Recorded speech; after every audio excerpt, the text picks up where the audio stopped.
అంతే అంతే అంతే అయిపోయింది. మళ్ళీ చేస్తా నేను. రండి రండి రండి. బాగున్నారా? బాగున్నా. కూర్చోండి. ఎప్పుడు వచ్చారు అమెరికా నుంచి? ఒక 2 days అయిందండి. పిల్లలంతా బాగున్నారా?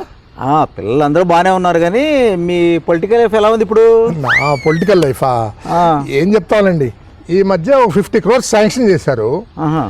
సరే, కార్యకర్తలకి వాళ్ళకి ఖర్చులు ఉంటాయి కదా అని చెప్పి ఒక 10 కోట్లు పక్కన పెట్టా. ఇది తెలిసిన ఒక రిపోర్టరు నానా అల్లరి చేశాడు. వాడిని మన కంట్రోల్లో తెచ్చుకోవటానికి, కంట్రోల్లోకి ఏముందండి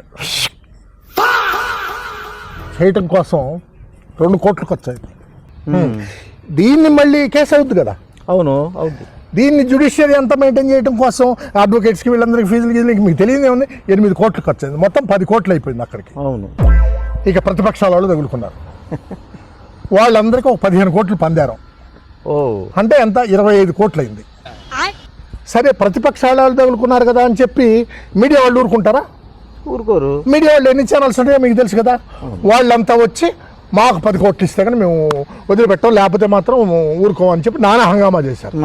వాళ్ళకి 10 కోట్లు ఇచ్చాం. అప్పటికి ఎంత అయింది? 35 కోట్లు అయింది. మిగిలింది ఎంత? 5 కోట్లు. మరి 5 కోట్లు ఏం చేశారు? ఇక ఏమంటే, నేను మనిషినే కదా. ఇంత స్ట్రైన్ అయిన తర్వాత కాస్త రిలాక్స్ అవుదామని లండన్ వెళ్ళానండి. లండన్ నుంచి ఒక 1 month అవుతుంది తిరిగి వచ్చి. ఓకే. లండన్ నుంచి తిరిగి వచ్చిన తర్వాత ఇక రోడ్డు వర్క్ ఒకటి ఉంది, దానికి ఒక 15 లక్షలు ఇచ్చానండి. 15 లక్షలేనా? మరి ఏం చేద్దామండి, ఇప్పుడు వీళ్ళు కాంట్రాక్టర్స్ ఉన్నారు, వీళ్ళు కూడా పెద్ద ఇదండి.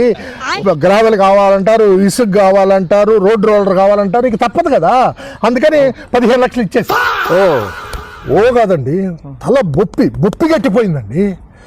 సమాజం మొత్తం అవినీతితో కూరుకుపోయిందండి.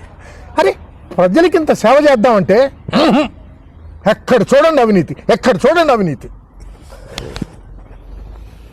ఇదేంట్రా అయితే